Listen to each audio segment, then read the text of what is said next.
Mil desculpas. Agora sim, estamos colocando a tela aí no ar. Bom dia a todos de novo, então, só para ficar na gravação, né? Nós vamos falar de aprendizagem de máquina.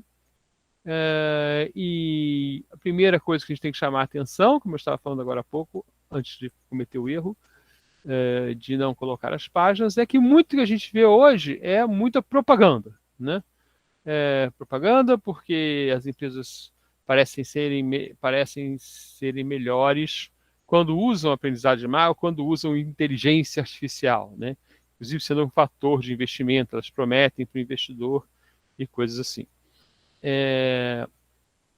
Então a gente tem que tomar cuidado, né, nessa famosa inteligência artificial do que é, apesar de existirem resultados muito fortes atualmente, ligados também a um poder enorme de processamento, né, que não é visível que a gente tenha acesso normal nos próximos 2 anos, vamos dizer assim, 5 anos. É sempre difícil chutar sobre a melhoria da quantidade de computação que a gente pode fazer em casa, né?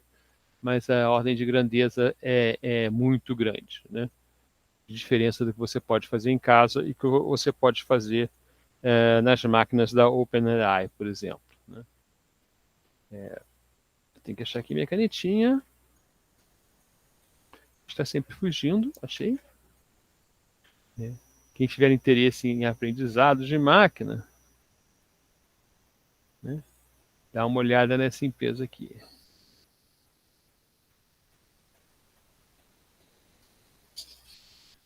OpenAI.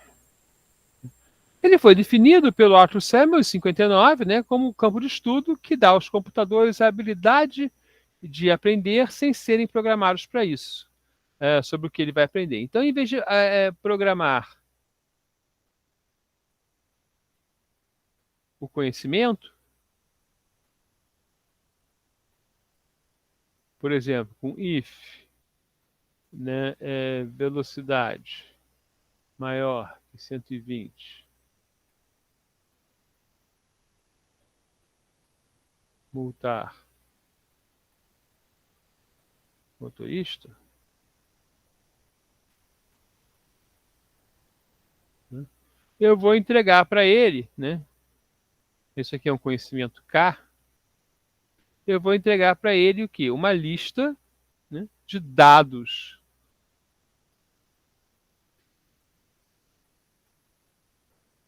com velocidade e multa. Aí a gente bota aqui 100, não. 90, não. 10, não. 120, não. 121, sim. 122, sim. 30, não. 77, não. 150, sim. Isso aqui, sei lá, numa autobar. Né? E aí a máquina lê isso aqui, eu jogo isso aqui na máquina, né? Aqui, eu jogo isso aqui na máquina, porque para quem não sabe é uma máquina que vai aprender essa regra. Né? Ela cospe if valor maior que 120, multa igual assim. Né? Máquina que aprende. Agora, essa máquina que aprende, ela é outro programa. É um programa de computador.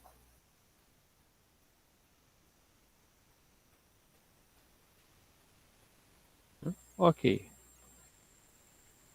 O Tom Mitchell, que escreveu esse livro aqui, que é importantíssimo na academia, né? Apesar de agora já ser um livro de 97, a gente até poderia procurar se ele tem uma edição mais nova do livro, né? Ele diz o seguinte, ó, podemos dizer que um programa de computador aprende pela experiência, a respeito de uma tarefa T. E aí está um ponto bem específico, né? Apesar de estar aparecendo agora, é,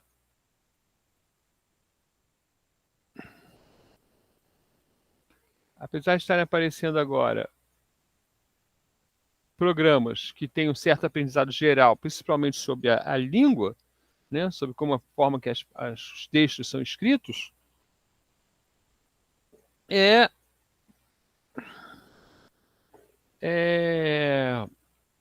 geralmente é uma tarefa, então esse programa geral, esses programas são mais gerais do que esperado, né? Geralmente é uma tarefa específica, é tipo, devo multar?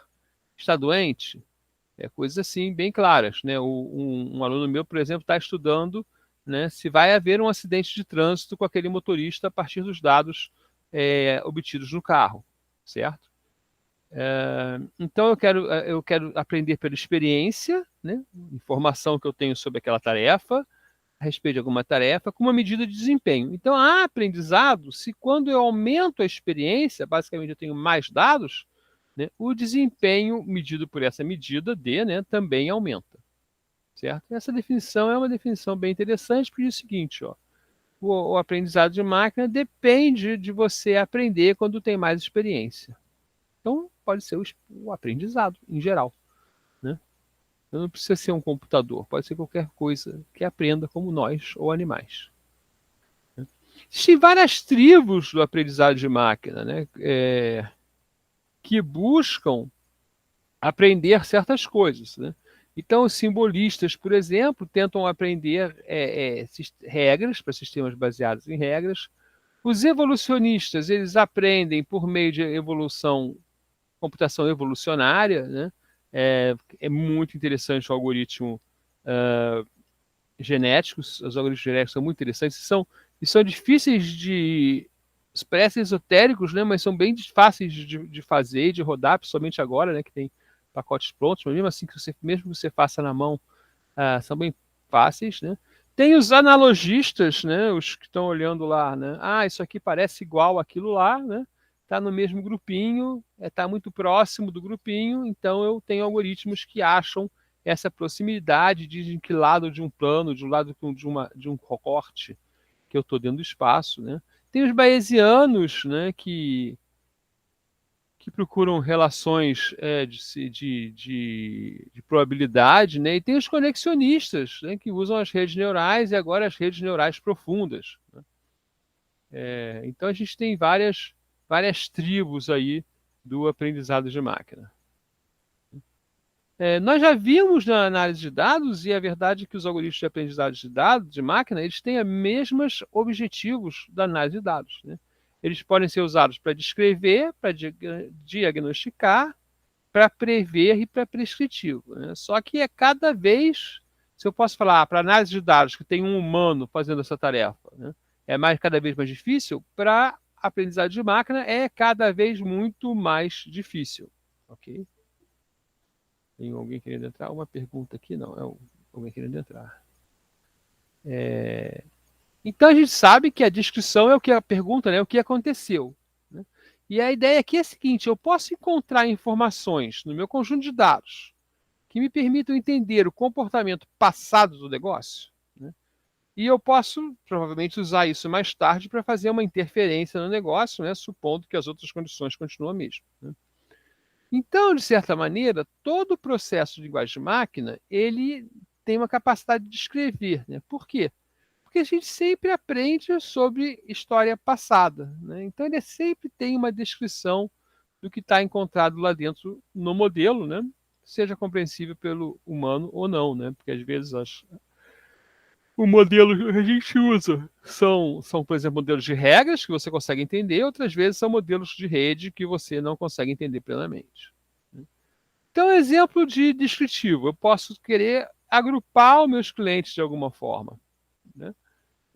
Para caracterizar clientes que se comportam de certas maneiras. Né? Eu posso identificar tráfegos em rede, né? Também por comportamento comum, não que eu saiba qual é o tráfego, mas por algum comportamento comum. Eu posso fazer uma análise de documentos e separar os documentos em grupos, certo? O agrupamento, né, ele tem uma característica, um segundo, por favor, que é normalmente a gente fala que é o aprendizado não supervisionado. Ou seja, no agrupamento eu não sei quantos grupos ou o que caracteriza esses grupos, certo? Essa é a tarefa clássica de agrupamento. Então vamos escrever aqui, né, que isso é importante para a gente. Ele é não supervisionado. A gente vai falar novamente disso aqui. Significa que eu não sei quais aprendizado, né? Aprendizado. Eu não sei quais grupos existem. Como é que você faz? Ah, ou eu chuto o grupo. Ah, vamos ver se tem 3 grupos. Vamos ver se tem 4 grupos. Vamos ver se tem 5 grupos. Ou o meu algoritmo gera os grupos automaticamente. Né? A gente vai ver, provavelmente ainda hoje, né, um algoritmo que inventa os próprios grupos.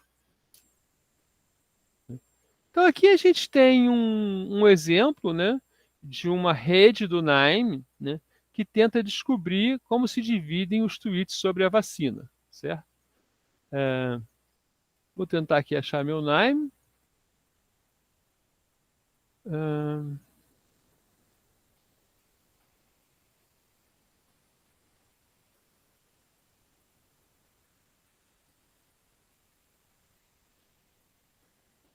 Ah, aqui.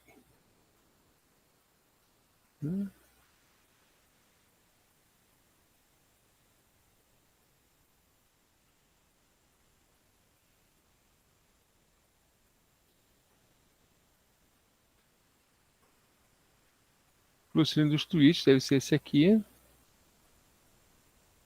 Não, esse é clustering dos tweets. Esse aqui é classificação. Ah, não, é o que eu cliquei errado.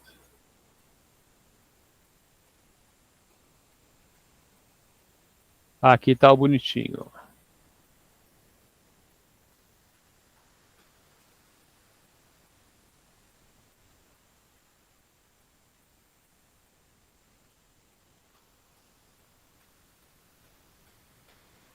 Ok.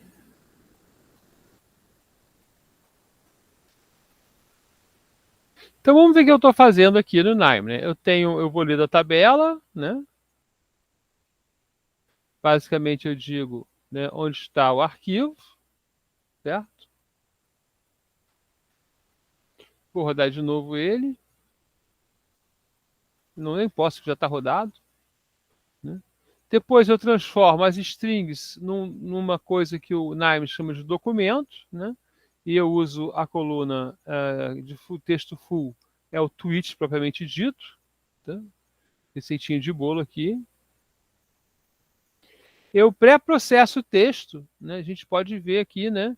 Eu vou retirar stop words ou usar stemmer. Então não quero usar stemmer e não quero e quero tirar stop words. A gente pode ver isso aqui, né? É um componente. Eu posso abrir esse componente, ó. Eu tenho todo um ciclo de processamento de string. Né? Eu tiro os números, eu tiro a pontuação, eu converto para tudo para minúscula, né? E aí eu tenho esses meus cases aí, né? Onde eu coloco o stop word, aí eu retiro as acentuações, que eu podia ter tirado antes, na verdade. Vou retirar as acentuações. E depois eu tenho um outro case aqui, onde eu uso o stemmer ou não. Tá? Então, só para mostrar uma capacidade aí de criar caixinhas a partir de outras caixinhas no Nine. Né? Então aqui, ok. Então agora eu tenho meu texto preparado e pré-processado dentro daquelas strings ali, né? E agora eu crio um bag of words, tá? Esse bag of words é uma lista com cada palavra, com a contagem de vezes que ela aparece, né? Em cada documento também, né? E aí eu calculo, né, a frequência de termos. Desculpe, aqui é a lista de cada documento, cada palavra em que documento. E aqui é a frequência de termos das palavras nos documentos. E aí eu faço uma transformação para o aprendizado de máquina, que chama esse vector hashing, tá? E filtro algumas colunas, tá? Porque eu estou com muito dado aí, vai atrapalhar o meu caminhos, ok? Então aqui, ó, eu comecei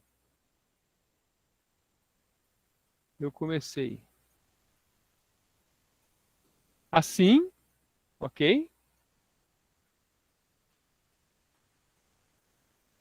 Então tem um post lá, Bacurau começa com a chegada da vacina. Fica a dica, Brasil. Isso aqui foi mais ou menos lá em março, né, de 2020 que eu baixei, né?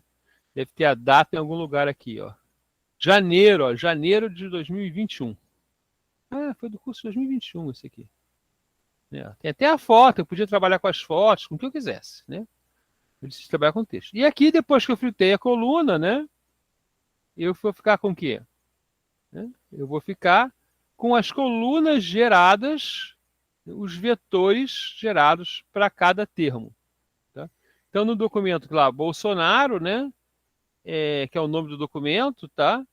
Tinha o termo Jair Bolsonaro, o termo embaixada. Esse termo tracinho devia ter sido filtrado, tem o termo BR que devia ter sido filtrado, né? Coisas assim. Geralmente eu filtro tudo que tem um ou dois tamanhos só. E aqui eu uso um algoritmo, né, de rotulação, de agrupamento. Né? Quando eu digo esse agrupamento, eu tenho que dizer quantos grupos eu quero. Eu falei, eu quero 2 grupos. Eu quero ver se eu consigo separar entre contra e a vapor, qualquer coisa assim. Né? Então eu posso olhar o meu resultado, né? Vamos olhar o meu resultado em relação, ó, os valores, isso aqui são os valores médios, que o caminho se calcula um ponto médio, né? Então, isso aqui é a posição do ponto, né? E aqui eu posso ver a entrada rotulada, né? Ó, o cluster 0 e o cluster 1 foram rotulados. Isso aqui foi o dado que eu coloquei, ele dizendo que o algoritmo calculou, né? Dizendo que cluster está. Né? E aqui, para ver, né? Eu calculei a frequência das palavras, tá? Devia ter feito por cluster, né? E tem duas maneiras de tag cloud aqui. Né? Então está até errado aqui, eu vou até melhorar aqui a nossa representação. Né? Eu vou fazer isso aqui 2 vezes. Tá? Eu vou colocar aqui, ó, posso apagar aqui. Eu vou repetir isso aqui. Opa, amiguinho, não. Eu vou repetir isso aqui. Só que eu vou separar agora o meu cluster. Eu vou pedir um filtro, ó, eu estou com o cursor aqui. Eu vou pedir um filtro. Não, é aqui que eu devia pedir o filtro. Não, aqui, desculpe. Um filtro. Eu quero um filtro. É um column filter. Eu quero um raw filter. Quero filtrar por colunas.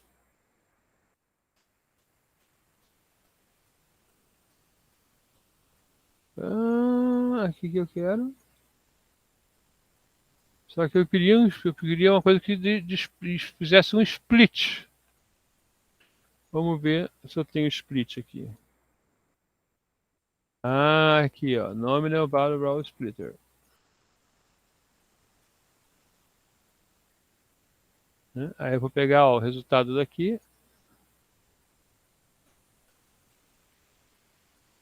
Peguei o rotulado, ó. Agora eu vou configurar aqui. Configurar. Cluster 0 vai para cima. Cluster 1 vai para baixo.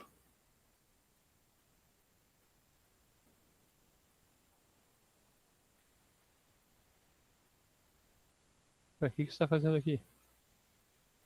Vai embora, amiguinho. E agora eu vou rodar o resto.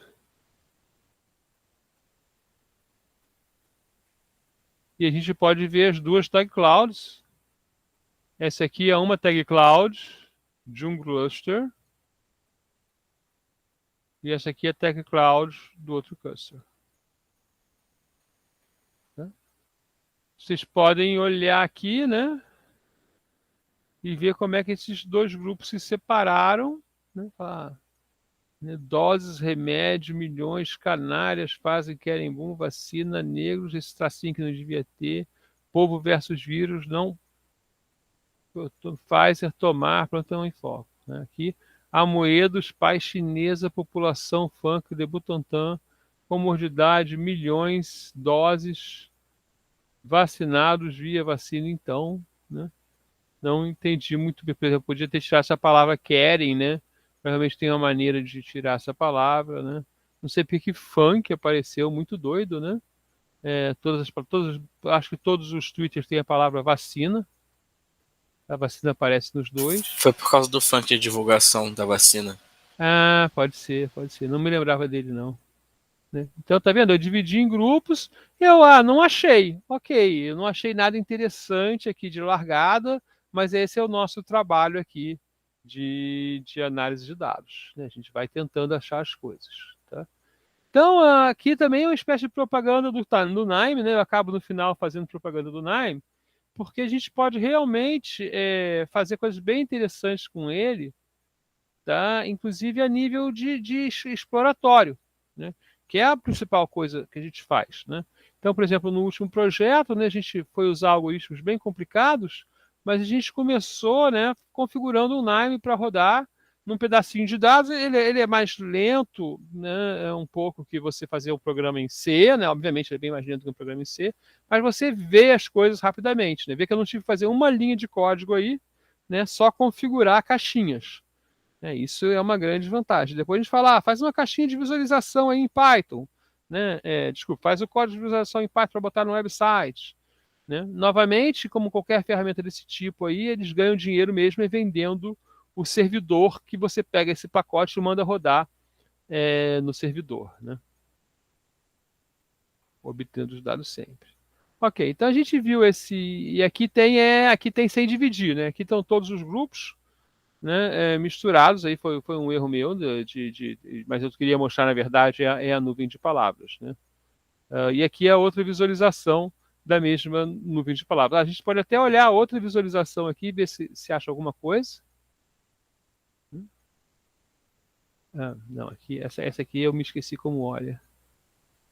É assim, eu acho. Ela demora um pouco.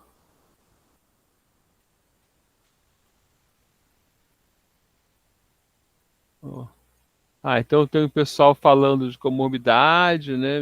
E saiu parecido, né? Saiu parecido com.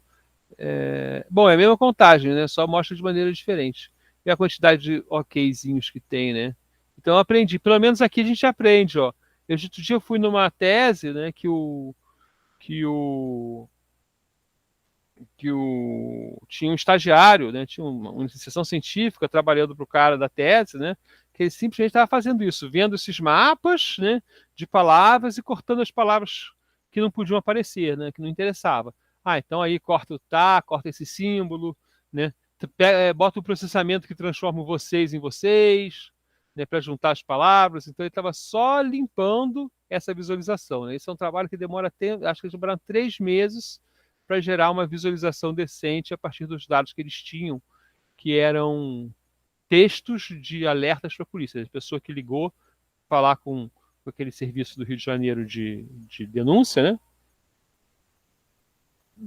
Aí teve várias filtragens para ver o que as pessoas falam por bairro. Então, essa muito comum, por exemplo, diagnóstico, né? A detecção de fraude, né? E a detecção de problemas em sensores, né? Todas essas coisas podem ser feitas por aprendizado de máquina.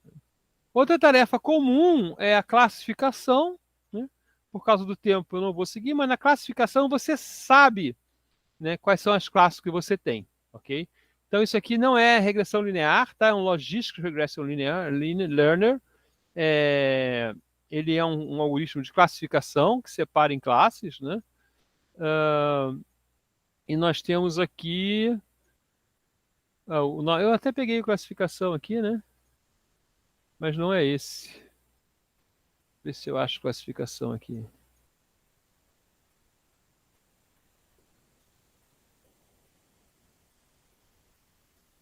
Não, não é esse.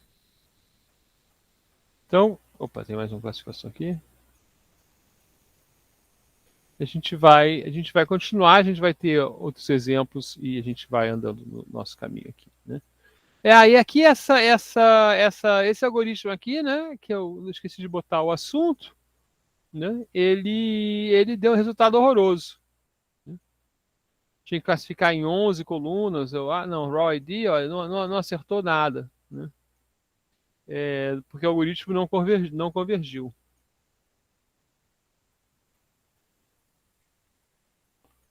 Ok? Vamos lá, vamos em frente, né? Então, para aprender isso, na verdade, tem um arcabouço teórico, que eu não vou aprofundar muito, obviamente, mas eu vou mostrar qual é esse arcabouço teórico, né? Que faz com que a gente entenda o que a gente aprende, né? Então, a primeira coisa é que nós estamos num mundo aqui, né, onde tudo são fórmulas. Tá? E o que eu tenho, né, é o seguinte: aprender é o processo de estimar uma dependência entre a entrada e a saída, né? Então, eu tenho basicamente que a saída é um f de x, tá? Ou estrutura de sistema dado um número limitado de observações, uma amostra, né? Ou seja, eu tenho um mundo de coisas,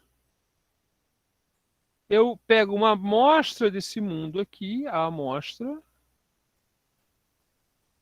e com isso eu aprendo como reconhecer ou como calcular alguma propriedade, né? Isso aqui vai ser um x1, mas existe aqui um x2, um x3, um x4, né? Então eu sei, ó, basicamente é dado que f de x1 é y1, qual o valor de f de x2. O que eu quero fazer é uma máquina, né? Uma máquina que aprenda isso, né? E eu tenho que mostrar vários x1s para ela aprender isso de alguma maneira, mas não todos os x, né? Senão eu simplesmente faço uma tabela, né? Ó, se for x1 é A, se for x2 é B, se for x3 é C. Não preciso aprender nada, né?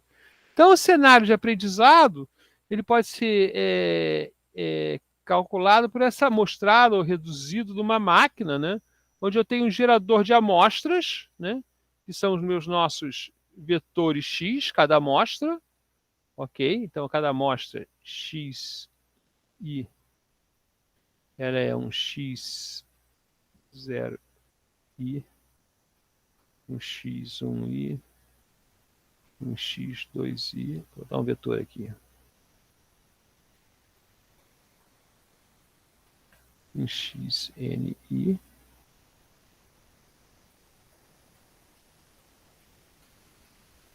né?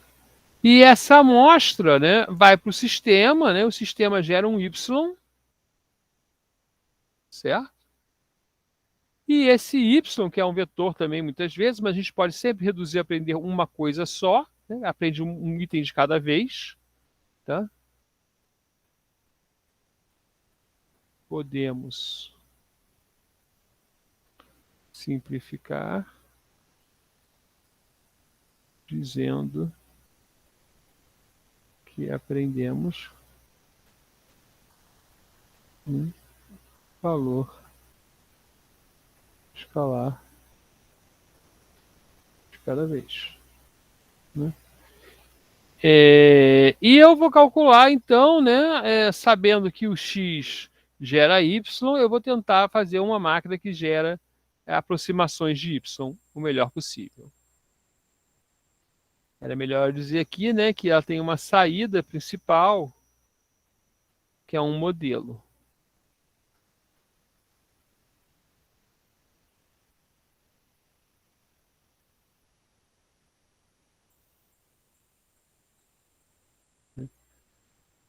Então, só para ficar constando aí, né, o gerador tem que o mais importante, quanto mais aleatório for esse dado, né, que você tem, melhor, né, porque ele não tem viés, né?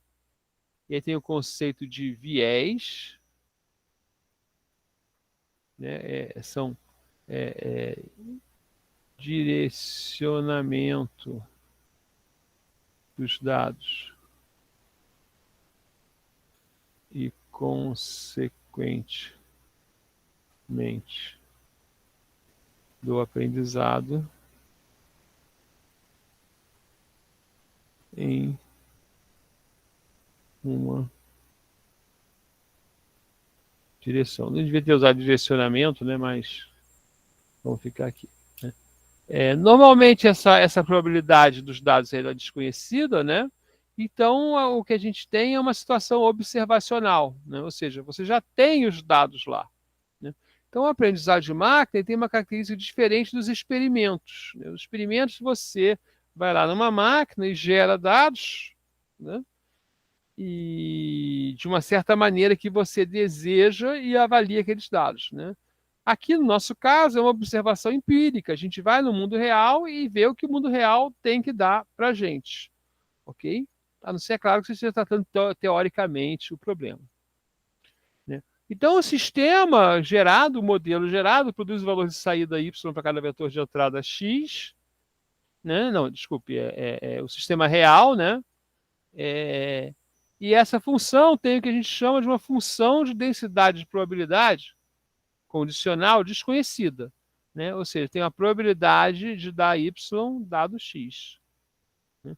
Significa o seguinte: o mesmo x, a nossa função, o mesmo x pode gerar y diferentes, né, por vários motivos.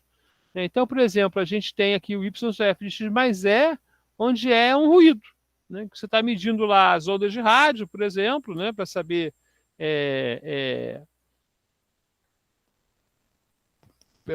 um pacote lá, para saber, né, alguma coisa sobre a rede, né, ou sobre a distribuição, e aí você vê que tem um ruído real, né, do mundo real nisso. Né?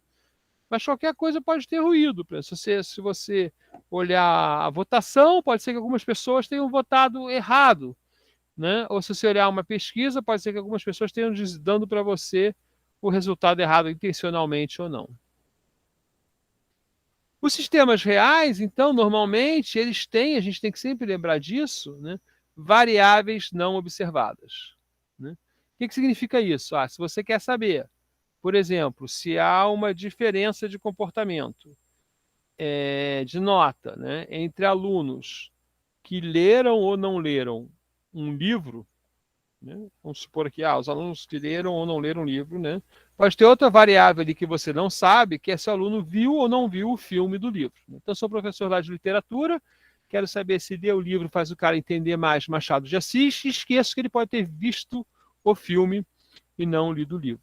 Né? Então, eu não observei uma variável que era importante. E a máquina de aprendizado, ela é capaz de implementar um conjunto de funções, né, f de x em w e w, né, onde w, né, w são os parâmetros que a gente vai usar nessa função. Né? Então, por exemplo, uma função comum é f de x igual a x mais b. Né? Então, no nosso caso, a máquina vai implantar f de x, a e b. Né? E a gente vai ter que aprender, né, tentando vários A e Bs, quais são os melhores A e Bs.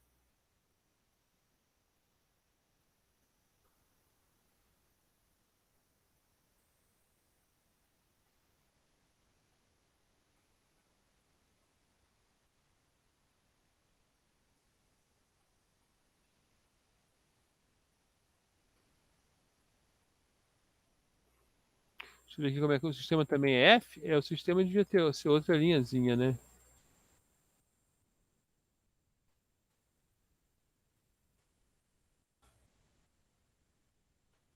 E a gente vai escolher uma função que se adapta bem.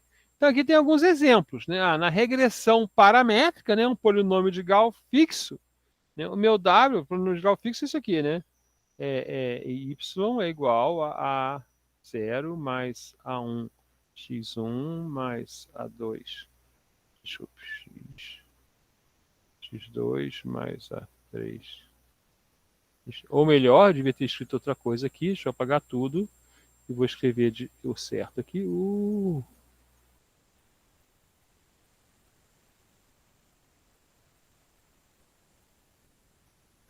Aqui y é igual a W0 mais W1x mais W2x2 mais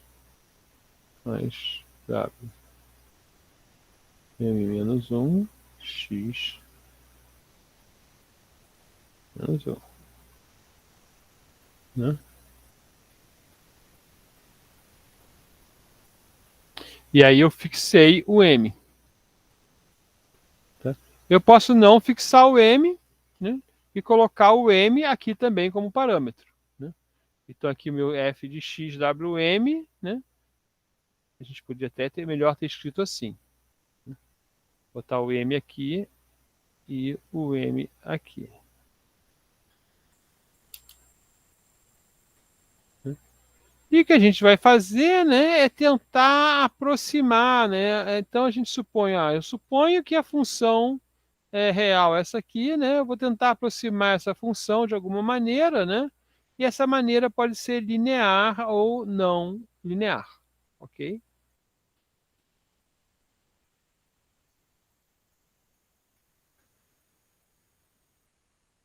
E a gente está realmente selecionando essa função entre as várias possíveis. Tá? Para cada função, né, eu posso medir, né, a discrepância, o erro, na verdade. Né? Então, a discrepância da minha medida para a minha medida, né, é o L, é o loss, a perda. Né? Aqui L loss, perda. E essa perda é que vai me indicar que caminho eu devo seguir.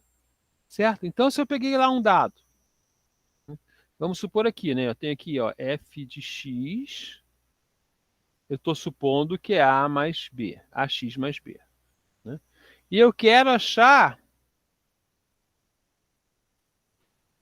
essa aqui, y igual a 2x mais 0.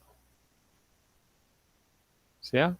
Mas eu no início supus, ó, vou fazer aqui, ó, a igual. Então eu tenho aqui, né, ó, 2, desculpa, 1 dá 2, 2 dá 4, 7 dá 14, 3 dá 6. Esses são os meus dados, possivelmente com ruído. 4 dá 9, né? X, Y mais Z, que é um ruído. Tá? E aí eu vou lá e aprendo alguma coisa. Aqui é 4. Tá? Então eu vou lá e supor, A é 1 e B é 1. Né? Então o y é igual a ax mais b. Os meus y, 1, 2, 3, 7 e 4, né, vão ser. É só somar 1, né? Então vai ser 2, 3, 4, 8 e 5. Tá? Aí eu vejo, qual é a minha perda? A minha perda é 2 menos 2 igual a 0, para esse caso. Né? 3 menos 4 igual a menos 1. Geralmente é um módulo, né?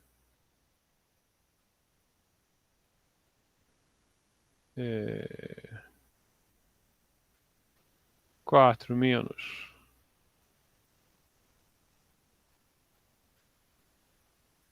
do 3 é 6 igual a 2. 14 menos 8 igual a 6. E 5 menos 9 igual a 4. E supondo que a probabilidade do x seja igual em todos, né?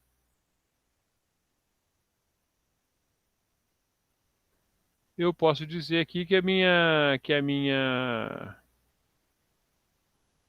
minha perda geral é 13/5, por exemplo. Eu poderia ter R igual a 13/5. É que eu tenho o meu L para cada um. Então, o meu L é a perda, é o meu erro, né? E aqui é o risco de usar essa função, né? É uma integral pela probabilidade. Né? Então, o que a gente quer, né, é aprender de uma certa forma para minimizar esse erro. E aí tem vários algoritmos, né, que tentam justamente fazer isso. O que eles têm? Eles dão um modelo de fórmula, certo? O modelo de fórmula aqui é o ax mais b, que eu coloquei, né? e ao mesmo tempo eles dão um modo de aprendizado, que o muito comum é o chamado gradient descent, né? E aí você vai rodar o seu algoritmo de aprendizado aí, certo? Às vezes você conhece a distribuição de probabilidade dos dados fontes, tá? Então você pode usar um exemplo multiplicado por n vezes. Então, o princípio do dia indutivo é esse, né? A indução é você, a partir de vários dados disponíveis, né, aprender como a coisa realmente acontece. Tá?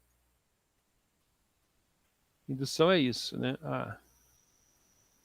Se isso aqui gera isso, se isso aqui gera isso, se isso aqui gera isso. Eu olho para todos os exemplos.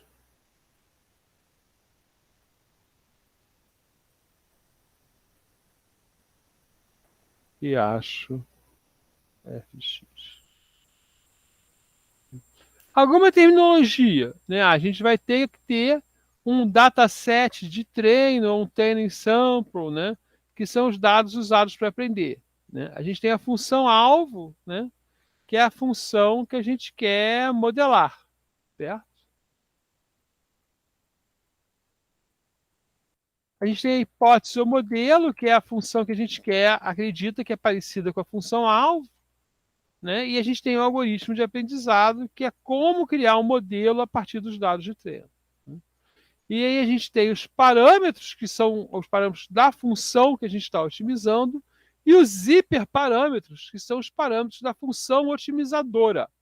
Né? Então, os parâmetros são da função otimizada, que a gente quer encontrar,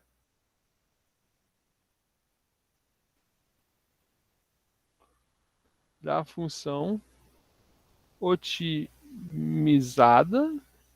e aqui o que fornecemos, além dos dados, para a função, na verdade, o algoritmo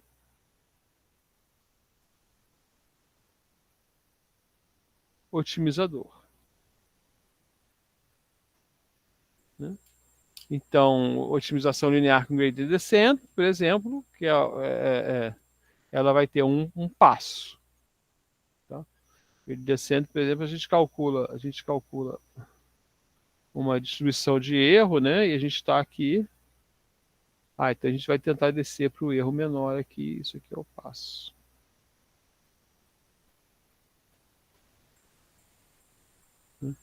Tarefas comuns, então. A gente já olhou a de regressão, né? Classificação, né? Estimativa de densidade, né? E agrupamento. Regressão é achar a fórmula, né? Aqui a gente tem, que é a primeira quadradinho aí, estou achando a reta que passa pelos pontos. E na classificação eu estou separando os pontos entre o grupinho de pontos azuis e o grupinho de pontos vermelhos. Né? E é claro que pode ter erros, né? Porque essa função, por exemplo, a minha função linear, ela não cabe bem aqui. Né? A função ideal, né? Talvez até errada de usar, né? Seria uma função assim. Né?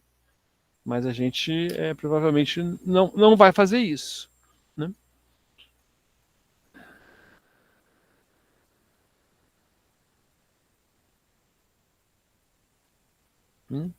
Os aprendizados também são divididos em supervisionado, que acontece quando você tem o exemplo completo, você tem os dados e a classe dele, né, o dado e o resultado que você quer, então regressão linear, né,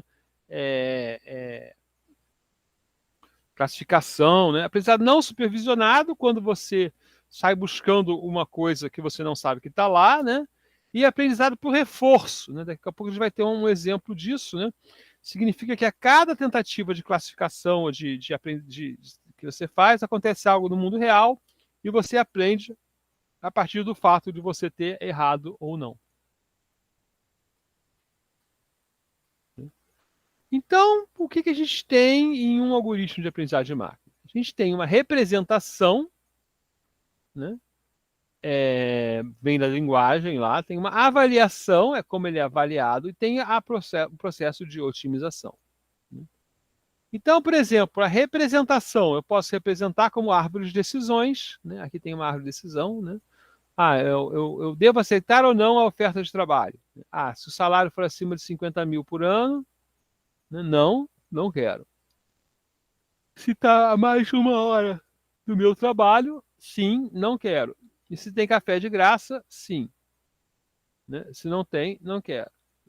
Aqui eu tenho outra representação em redes neurais multicamadas, né? E aqui eu tenho uma representação aqui provavelmente uma representação bayesiana, né, de causa e efeito. Na avaliação, tem várias maneiras de avaliar: acurácia, precisão e revocação, né, erros quadráticos, né, likelihood, essa palavra em português não tem uma tradução direta, mas é a chance, né, probabilidade posterior, custo sobre utilidade, a margem, divergência KL, vários valores que a gente pode usar, né? E a otimização, né, são as formas de otimizar, por exemplo, por busca, né, gulosa, né, por gradient descent, que vai buscando o caminho mais fácil, né, por programação linear. Então a gente tem lá algumas formas que às vezes a gente sabe que não funcionam, são muito lentas, mas a gente até usa no comecinho para ver se a coisa funciona com aquela cara, né? E aí tem a questão que você escolheu um modelo, você tem que ajustar o modelo, né? Então, no aprendizado de máquina, eu quero achar modelos que têm bom desempenho para todo o problema. Tá? Então, essa aqui é uma questão importante que a gente vai ter que ver, né, quando faz análise. É o seguinte: eu tenho um mundo de dados aqui, né, e você aprende com uma amostra.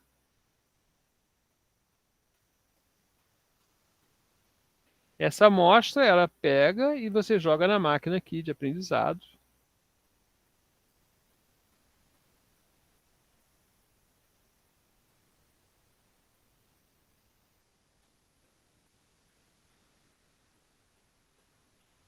Onde vai sair uma função f. A questão é que eu quero aprender para tudo isso aqui.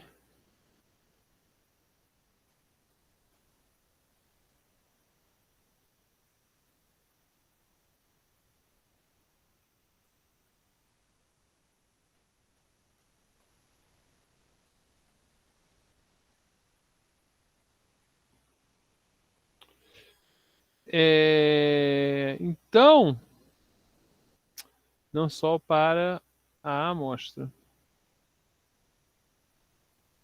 Ok? Eu quero aprender para tudo. Então, a gente tem que a amostra, né, a função hipótese, se ajusta aos dados de treinamento, mas se ela se ajustar demais para a amostra, ela fica perfeita para a amostra, não erra nada, mas provavelmente vai errar mais para os outros dados, né? Principalmente levando em conta que há ruído em todos os dados, né? Então, aqui a gente tem um exemplo, né, de um ajuste muito ruim, de um ajuste razoável e de um ajuste tão bom que vai ser ruim, porque ele não vai funcionar para os pontos que estão aqui, né? Essa curva vai fazer assim e os pontos vão estar aqui, né? Então, essa curva talvez funcionasse melhor. Tá?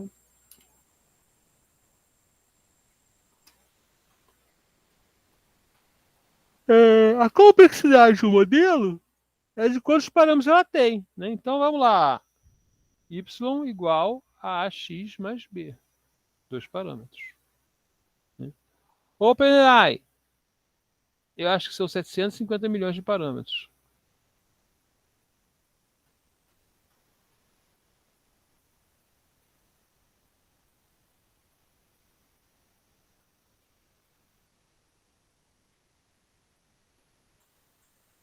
Muito difícil de rodar, né? Se o seu modelo for complexo demais, você vai memorizar todos os dados de treinamento, né, e vai ser perfeito, mas não vai generalizar bem. Então a gente tem o termo subajuste, underfitting, geralmente que a gente fala, e a gente fala muito overfitting. Né? O que é o overfitting? É o sobreajuste. Né? Então lá, 50% de erro, você tem um underfitting, mas a gente fala só que não aprendeu nada útil. Né? 10% de erro, você tem um fitting bom, né? E com 1% de erro, você tem o overfitting. Você não erra nada na amostra, mas provavelmente você vai errar nos dados reais.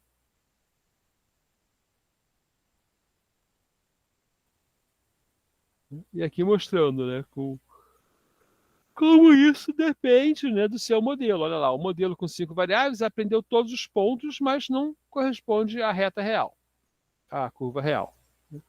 Balanceado. O modelo balanceado é o termo que a gente pode usar. Então aqui tem várias soluções para esse problema, né? Seleção de modelo, melhor, né? Seleção de atributos a medir, né? Talvez algum atributo praticamente resolva a situação para aquela amostra, né? E uma maneira que chama regularização. Tá? Como a gente avalia o modelo, então? Esse aqui é bem interessante. Tá? O que a gente quer é o seguinte: a gente quer evitar um erro de generalização, ou seja, o dado está tão ajustado ao treinamento que ele não serve mais para todo o grupo, certo? Então a gente tem várias medidas para olhar. Né? Matriz de confusão, muito importante olhar. Acurácia, que a gente deriva rapidamente, é o dado mais comum, mas ele tem erros graves, né? Daqui a pouco a gente vê, né? Precisão e revocação, né? Ou cobertura, mas as pessoas muitas vezes falam recall, mas a palavra correta em português é revocação, né? O score F1, que liga precisão e revocação num número só, né? O score beta, que é F qualquer coisa, tá? Tem uma regrinha lá de ver, só uma generalização, né? E a taxa de verdadeiros negativos, né? É uma coisa bem específica, né? Identificar quem não tem a doença e funciona, por exemplo. Desculpe, volta atrás, né? Chama especificidade também, é isso aí. Né? A gente tem a sensibilidade, né? É a capacidade de detectar, e a especificidade, que é a capacidade de não errar. Quando diz não.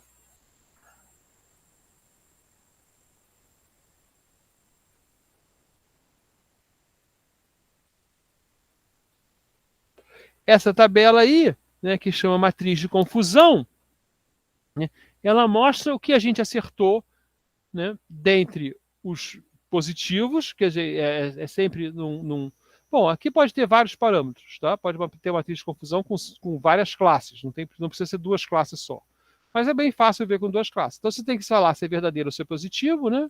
Se você falar que um verdadeiro é positivo, isso é verdadeiro, isso é um verdadeiro positivo. Se você falar que um negativo é negativo, isso é um verdadeiro negativo, né? Então isso aqui é o que você acerta e isso aqui é o que você erra. Certo? E aí a precisão, né? É o verdadeiro positivo mais o verdadeiro negativo sobre tudo. Né?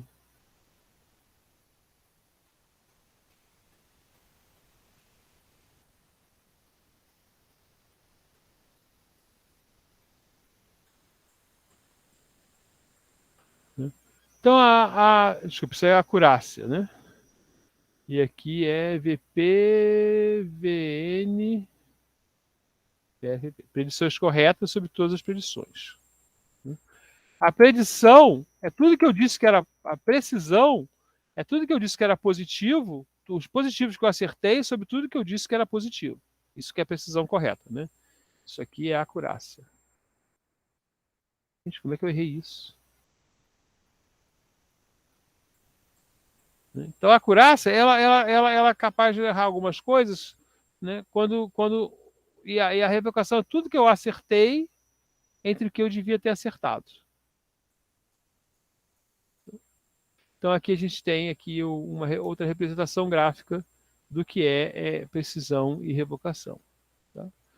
O F é uma relação de uma numérica, né? O F-score, que é o F, que é 2 vezes P vezes R sobre P mais R, né? E ele é uma boa medida de qualidade. Tá?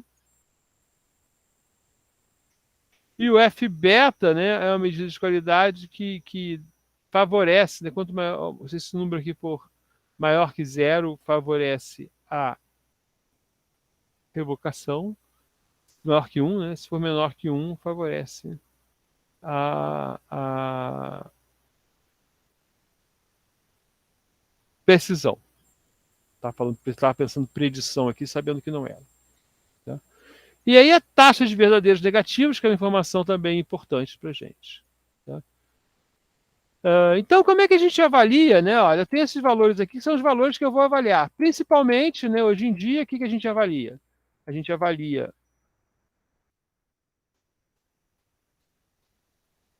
acurácia, precisão, revocação e F.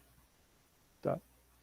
Tem outras medidas que a gente pode avaliar também. Mas como a gente avalia? Então, para avaliar, a gente tem que separar a nossa amostra em grupos. Tá? Em 2 ou 3 grupos.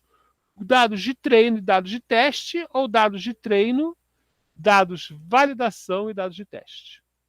Tá? Então, o primeiro passo do nosso aprendizado de máquina é sempre separar. Olha, eu tenho essa amostra aqui, mas eu posso treinar com esse grupo e testar com aquele. Né? Geralmente 2 grupos. Ou, mais garantido, né? 3 grupos, um para treinar, um para selecionar um modelo e outro para verificar o modelo geral. Tá? Então, tem várias maneiras de fazer isso. Tá? Aqui é a nossa divisão gráfica, né? Pega o meu dataset que eu tenho. Então, ó, se você tem 1000 dados, já não pode mais usar os 1000. Você vai, por exemplo, usar 800 para treinar e 200 para testar. E desses 800, você vai precisar de um grupinho para validar e de um grupinho para treinar. Tá? Então, as formas de validação, eles chamam validação cruzada. Né? Então, tem formas exaustivas. Uma forma é o seguinte, ó, leave one out ou leave p out. Tá? O que elas fazem? Você treina com todo mundo, menos um, e depois vê se você acha aquele um. Né? Ou você entra com todo mundo, menos P, e depois vê qual é o seu resultado usando aqueles P. Né? E formas não exaustivas, né, que são mais rápidas, obviamente, né, como o K-Fold, né, o Holdout e o Monte Carlo. Então vamos ver como é que são. Né? P-out, né? Seleciona P observações para ficar fora do modelo, faz o modelo com as outras observações, repete para todos os P's possíveis como uma avaliação. Isso implica, né, em um número muito alto de execuções de aprendizagem de máquina, nunca vi alguém usar isso. Leave one out é um caso especial de P-out quando é 1. Né? Então você precisa de N execuções, mas eu também nunca vi ninguém usar isso. Tá? Então é isso aqui, ó. Eu tenho o total de exemplos, separo um, né, e vou andando com aquele 1 até a geração N.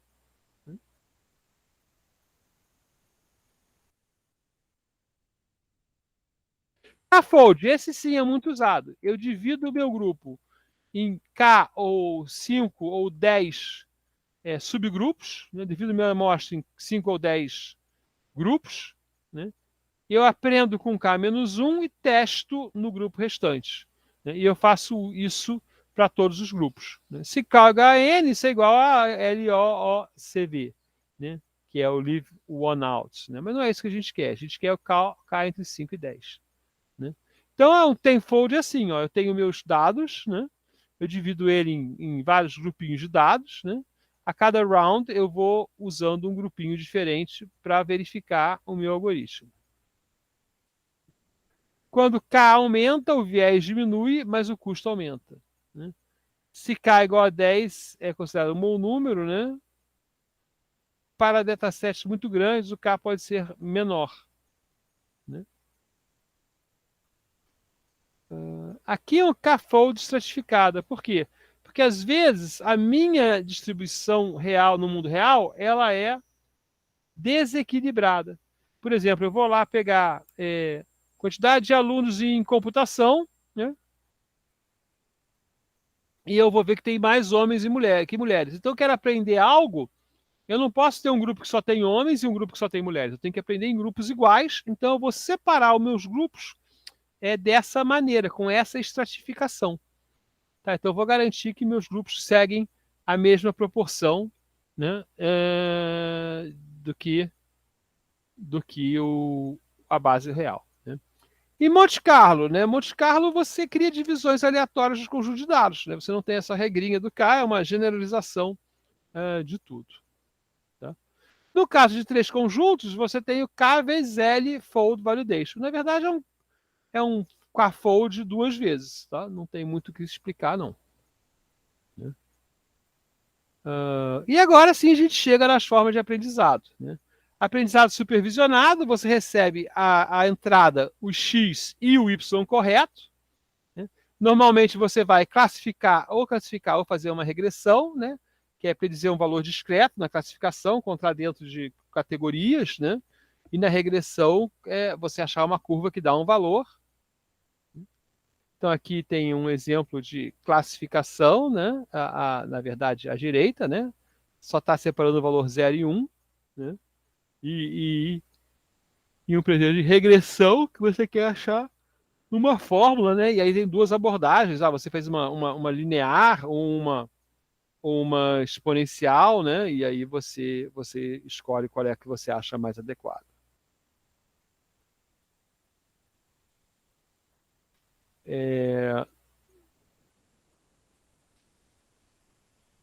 Aí a gente está mostrando, né? Dado como se fosse um mapa 3D, né?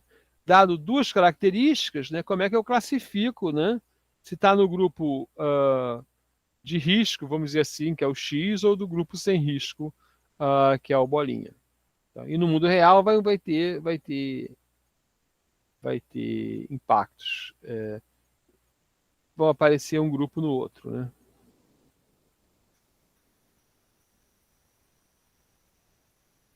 É uma espécie de invasor aí que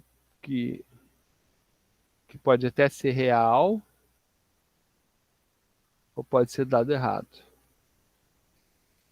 O ideal é você estudar se aquele dado está bem classificado, se ele aparece como um outlier muito claro. No não supervisionado, eu tenho pontos e eu quero classificá-los de alguma maneira, né? Na verdade, eu quero sair daqui para cá, né?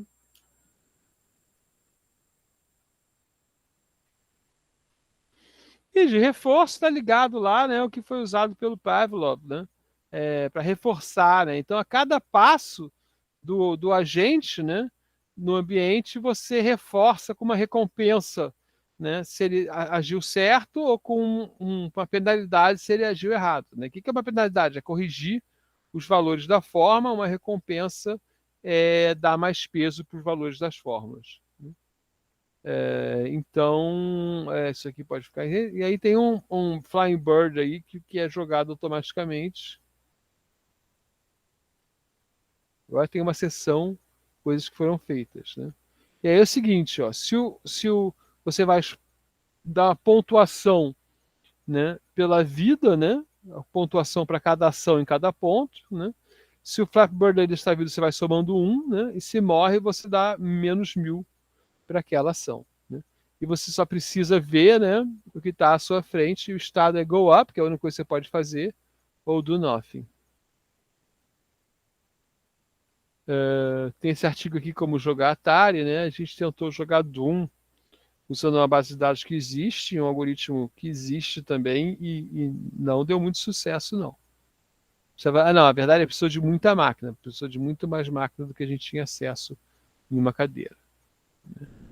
Então, agora algumas aplicações que a gente faz. A primeira aplicação é o Outlier Detection, ou seja, a detecção de valores extremos. Por exemplo, né, eu quero ver se as pessoas estão doentes. Né? Então, eu posso ver lá a taxa de açúcar, né? E eu descubro lá alguém que está com a taxa de açúcar muito alta.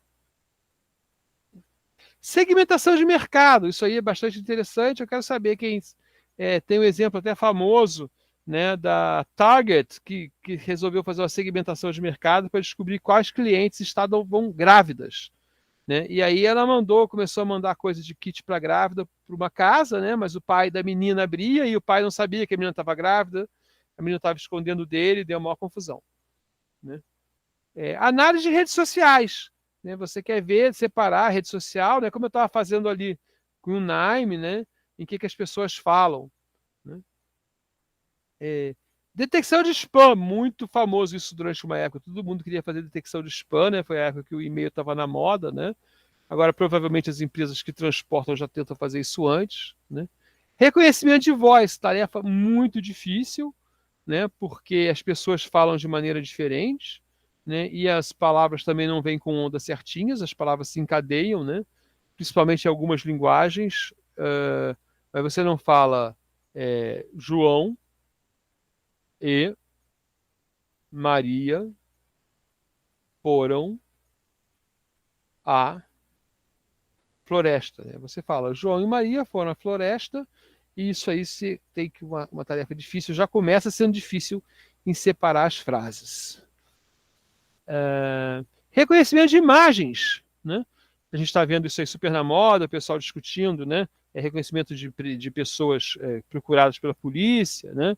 Reconhecimento de caracteres, alguns de vocês talvez já tenham usado isso no celular, num tablet, né? Tradução automática, para mim, isso é a grande surpresa dos últimos tempos, né? A qualidade enorme da tradução automática, né? Mas também tem lá o Google, por exemplo, pode fazer um algoritmo, provavelmente ele tem um pouco disso, né? De aprender a botar em ordem, né? Então você clica lá, né? Você faz uma busca, você clica no primeiro, ele fica feliz. Se você clicar no 10º, né? Ou no 20º, na segunda página, ele vê que ele classificou errado, então ele vai remodelar o seu modelo pessoal, né? Bom, então isso aí foi uma introdução ao aprendizado de máquina, né? Muito suave, para a gente entender o que acontece, tá? E a gente vai parar agora esses slides, né? E vai tentar continuar, né? Falando de outra coisa.